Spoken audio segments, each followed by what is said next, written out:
Hello student, હું છું હિરેન રાજગુરુ અને આજે આપણે જોવાનું છે બીકોમ સેમ 6નું જે છે એ સ્ટેટિસ્ટિક્સ. એમાં આપણે યુનિટ નંબર જે છે એ ચોથું જોઈ રહ્યા છીએ, બરાબર, જેનું નામ છે નિદર્શન એટલે કે સેમ્પલિંગ.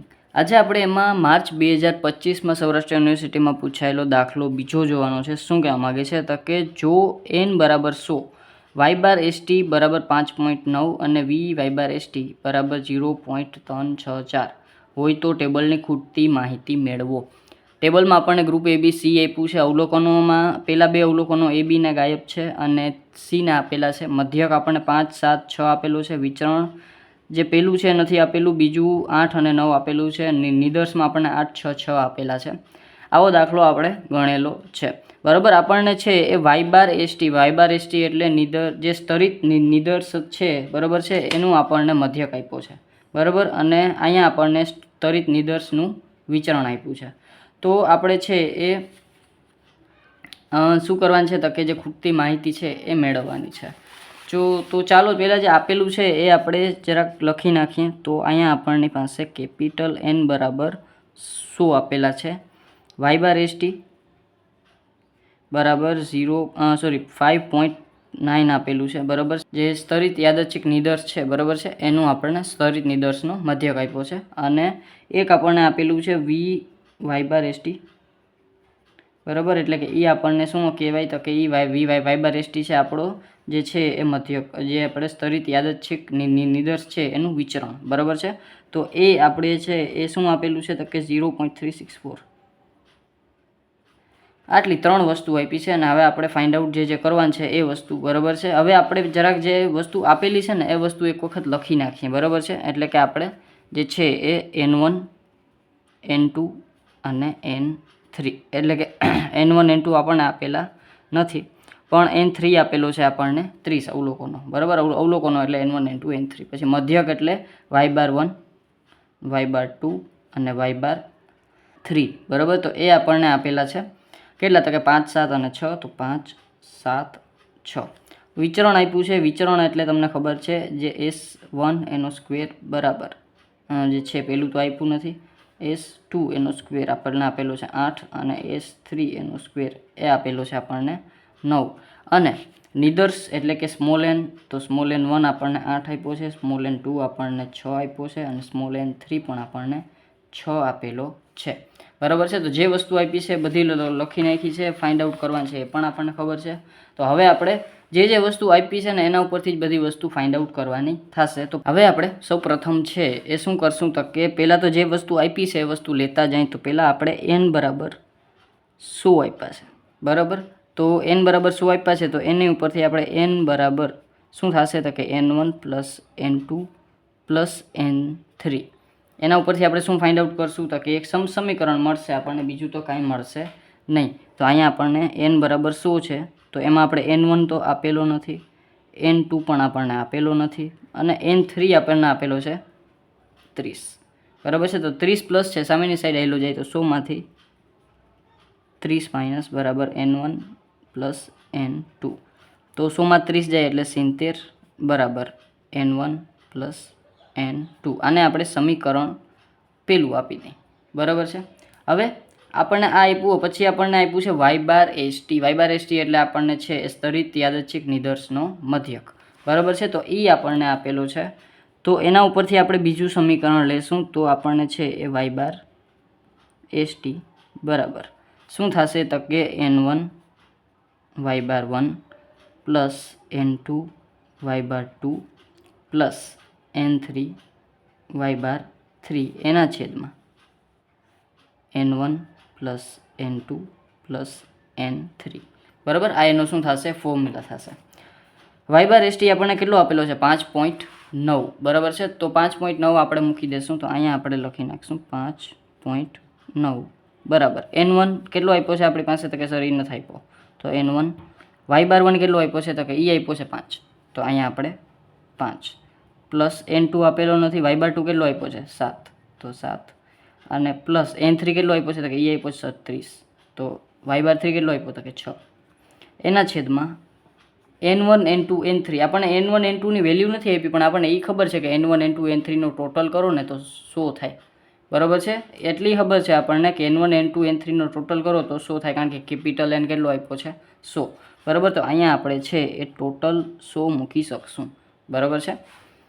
ચાલો, તો અહીંયા આપણે 100 ડિવાઈડમાં છે સામેની સાઈડ એલો જે છે એ ગુણાકારમાં, તો હું ડાયરેક્ટ ગુણાકાર કરીને મૂકી દઉં. 5.9 એને ગુણ્યા 100 બરાબર 590. તો અહીંયા આપણી પાસે 590 બરાબર 5N1 પ્લસ 7N2 પ્લસ 6 તેરી 18 180. 180 પ્લસમાં છે સામેની સાઈડ જે છે એ માઇનસ 180 બરાબર 5N1 પ્લસ 7N2 બરાબર છે. ચાલો, તો હવે આપણે 590માંથી 180 માઇનસ કરીએ તો એ આવશે 410 બરાબર 5N1 અને પ્લસ 7N2. ચાલો, તો આ થઈ જશે આપણું સમીકરણ બીજું. બરાબર છે, આ થઈ જશે આપણું સમીકરણ બીજું. ચાલો, તો હવે આપણે સમીકરણ 1 અને 2 ને સરખાવી દઈએ. બરાબર છે, તો અહીંયા આપણે આગળનો સ્ટેપ, અહીંયા આપણા પહેલો સ્ટેપ હતો, આ બીજો સ્ટેપ હતો, હવે આ ત્રીજો સ્ટેપ શું છે તો કે આપણે સમીકરણ 1 તથા 2 ને સરખાવતા. ચાલો, તો 1 અને 2 ને સરખાવશું તો આપણને N1 અને N2ની વેલ્યુ મળશે. તો પહેલાં આપણે પેલું સમીકરણ છે 70 બરાબર શું છે તો કે N1 પ્લસ N2, અને બીજું સમીકરણ છે 410 બરાબર 5N1 પ્લસ 7N2 બરાબર. હવે આપણે કાં તો N1 ને સરખા કરવાના છે કાં તો N2 ને. બરાબર છે, હું N1 ને સરખા કરું છું તો આખા સમીકરણને મારે 5 વડે ગુણવા પડશે. તો 5 વડે ગુણતા બરાબર, કારણ કે મારે અહીંયા 5N1 જોઈએ છે, તો આને હું અહીં કાંઈ નથી એટલે 1 છે. બરાબર, એટલે 5 એકુ 5 એટલે 5N1 મારા સરખા થઈ જશે. તો અહીંયા હું સમીકરણને ઉપર જવા દઉં છું. બરાબર છે, તો અહીંયા મને છે એ શું મળશે તો કે અહીંયા મને મળશે 5 જે 7 × 35 બરાબર 350. તો અહીંયા મને મળશે 7 × 35 350 બરાબર 5N1 એને પ્લસ 5N2 બરાબર છે. કારણ કે અહીંયા N1 N2 હતા એને ગુણ્યા હું 5 કરું તો 5N1 5N2 થઈ જાય. પછી બીજું સમીકરણ એ તો બેઠું 410 5N1 અને 7N2. તો 410 બરાબર 5N1 પ્લસ 7N2. નીચેની સાઇન બધી ચેન્જ કરી નાખીએ, માઇનસ માઇનસ માઇનસ. તો અહીંયા આપણે 5N1 સરખા 350માંથી 410 આપણે માઇનસ કરીએ, 350 માઇનસ 410 તો એ આવશે -60. તો અહીંયા આપણે -60 બરાબર 5માંથી 7 જાય તો -2N2 બરાબર છે. તો હવે 2 છે માઇનસને આપણે સામેની સાઈડ જવા દઈએ તો -60 ભાગ્યા -2 બરાબર N2. તો માઇનસ માઇનસ કટ થઈ જશે અને 60 ભાગ્યા 2 એટલે એ આવી જશે મારી પાસે 30 બરાબર છે. તો એ આવી જશે N2 બરાબર. અને અહીં માઇનસ આવ્યું કારણ કે આપણે 2 પ્લસ ડિવાઈડ કર્યા હતા એટલે બરાબર છે, પણ અહીંયા આપણે પ્લસમાં 30 આવશે આ N2. હવે હું સામે જે એક ગણતરી કરી નાખું છું. બરાબર છે, તો અહીંયા આપણે N2ની કિંમત છે એ કોઈ પણ એક સમીકરણમાં મૂકશું. બરાબર છે, તો અહીંયા આપણે N2ની કિંમત સમીકરણ 1માં મૂકતા. બરાબર, તમે કોઈમાં મૂકી શકો, 1માં 2માં. બરાબર, આપણે 1માં મૂકીએ છીએ. શું સમીકરણ હતું? 70 બરાબર N1 પ્લસ N2. તો અહીંયા હું 70 બરાબર N1 પ્લસ N2. તો N1 તો મારી પાસે છે નહીં, એ તો ફાઇન્ડ આઉટ કરવાનો છે. N2 મારી પાસે 30 આવ્યો હતો, તો 30 પ્લસ છે, આ બાજુ આવેલો જશે માઇનસ. તો 70 માઇનસ 30 બરાબર N1. તો N1 બરાબર મારી પાસે આવી જશે 70માંથી 30 જાય એટલે 40. તો N1 મારી પાસે આવી ગયો 40. તો N1 N2 બેની વેલ્યુ આવી ગઈ. તો હું અહીં જરાક લખી નાખું. N1 આવ્યો મારી પાસે 40 અને N2 આવ્યો મારી પાસે 30. બરાબર છે, તો એ બેની વેલ્યુ મેં લખી નાખી. પછી હવે આપણે શું ફાઇન્ડ આઉટ કરવાનું છે તો કે S1નો સ્ક્વેર. તો અહીંયા આપણે S1નો સ્ક્વેર ફાઇન્ડ આઉટ કરવા માટે આપણને એક વસ્તુ આપી છે. શું તો કે Vy/ST એટલે કે જે સ્તરિત નિદર્શ જે છે, બરાબર છે, સ્તરિત યાદચ્છિક નિદર્શ છે એનું આપણને વિચરણ આપ્યું છે. તો એના ફોર્મ્યુલામાં આપણે શું મૂકશું તો કે વેલ્યુ પુટ કરશું. તો અહીંયા આપણે S1નો વર્ગ એટલે કે વિચરણ S1 એનો સ્ક્વેર મેળવવા માટે Vy/ST ના જે છે એ કેમાં તો કે સૂત્રમાં કિંમત મૂકીશું. અથવા તો આવી રીતે ના લખવું હોય તો તમે લખી શકો કે S1નો સ્ક્વેર આપણે છે એ Vy/ST ને માંથી આપણે મેળવશું. Vy/ST દ્વારા આપણે છે એ S1નો સ્ક્વેર મેળવશું. તો ચાલો તો એનો આપણે ફોર્મ્યુલા પહેલાં તો લખી નાખીએ Vy/STનો, બરાબર છે. તો અહીંયા આપણે વિચરણ એટલે કે Vy/ST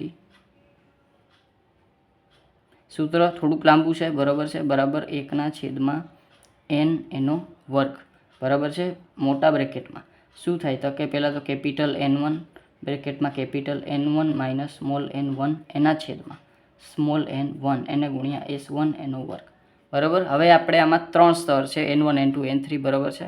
તો અહીંયા આપણે પ્લસ બીજું સ્તર એટલે કે capital N2 plus capital N2 into capital N2 minus capital small n2 એના છેદમાં સ્મોલ n2 એના છેદમાં S2 એનો સ્ક્વેર.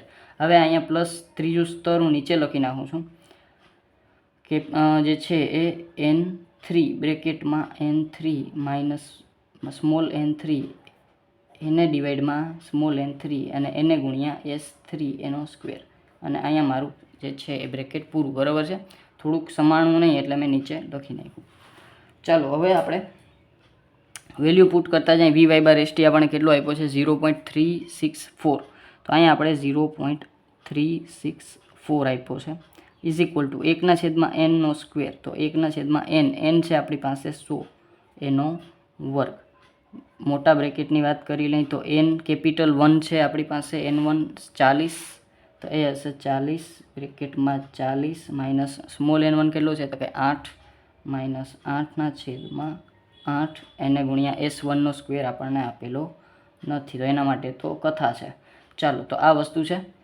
N2 આપણી પાસે આપ્યો છે 30, તો એ આપણે ફાઇન્ડ આઉટ કર્યું તો 30 બ્રેકેટમાં 30 માઇનસ સ્મોલ n1 છે 6 એના છેદમાં આપણી પાસે 6 અને S2 એનો સ્ક્વેર છે મારી પાસે 8, તો અહીંયા એને ગુણ્યા 8 અને પ્લસ N3 છે મારી પાસે 30 બ્રેકેટમાં 30 માઇનસ N3 સ્મોલ છે એ 6 એના છેદમાં 6 અને S3 એ છે મારી પાસે 9. તો આ પણ મને મળી ગયું, બરાબર છે. તો હવે આપણે આને થોડુંક સોલ્વ કરી નાખીએ. 0.364 બરાબર 1/100નો વર્ગ એટલે કે 4 મીંડા એટલે કે 10,000, બરાબર છે. પછી આપણે આને ડાયરેક્ટ સોલ્વ કરતા જાય, બરાબર છે. 40માંથી 8, બરાબર. પહેલાં 40માંથી માઇનસ કરશું, 40 માઇનસ 8, બરાબર છે.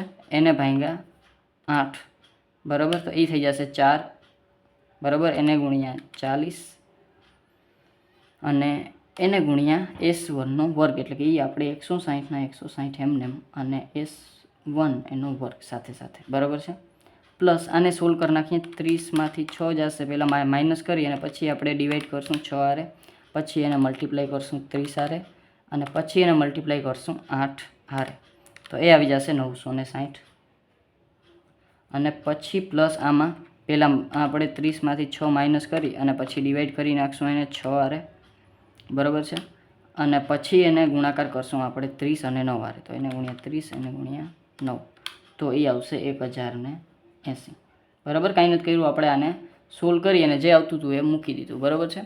ચાલો તો હવે આપણે 10,000 ડિવાઈડમાં છે, સામેની સાઈડ આવેલું જશે મલ્ટીપ્લાયમાં, તો 0.364 એમ તો 1 0 આગળ આવી જશે, પણ તોય આપણે 10,000 આરે મલ્ટીપ્લાય કરી નાખીએ એટલે 3640 આવશે. તો અહીંયા આવશે 3640. હું એક્સ્ટ્રા જે છે એ સ્ટેપ મૂકતો નથી, ડાયરેક્ટ મલ્ટીપ્લાયમાં કરી અને મૂકી દીધા છે. હવે આ એકની કોઈ વેલ્યુ છે એ રહેશે નહીં. પછી આપણે 160 અહીંયા આપણે હવે બ્રેકેટની જરૂર નથી, 160 S1નો વર્ગ પ્લસ આ 960 અને 1080નો સરવાળો, તો એ આવશે 2040. સર તો તમે આનો બેનો સરવાળો કર્યો તો આનો સરવાળો કેમ ન કર્યો? કારણ કે આની સાથે મલ્ટીપ્લાયમાં હજી S1નો સ્ક્વેર છે S1નો સ્ક્વેર મલ્ટીપ્લાયમાં છે એટલે આની વેલ્યુ અલગ આવી જાય, એટલે કે એને આપણે આના સાથે કમ્પેર કરી શકીએ નહીં, આમાં આપણે એને એડ કરી શકીએ નહીં, બરાબર છે. ઘણા બધા સ્ટુડન્ટ આ વસ્તુ મિસ્ટેક કરી નાખે, બરાબર છે. ટોટલ કરી અને પછી એને ડિવાઇડમાં જવા દઈએ તો બહુ નાનો આન્સર આવી જાય, બરાબર. પણ એવી રીતે કરવાનું નથી, બરાબર છે.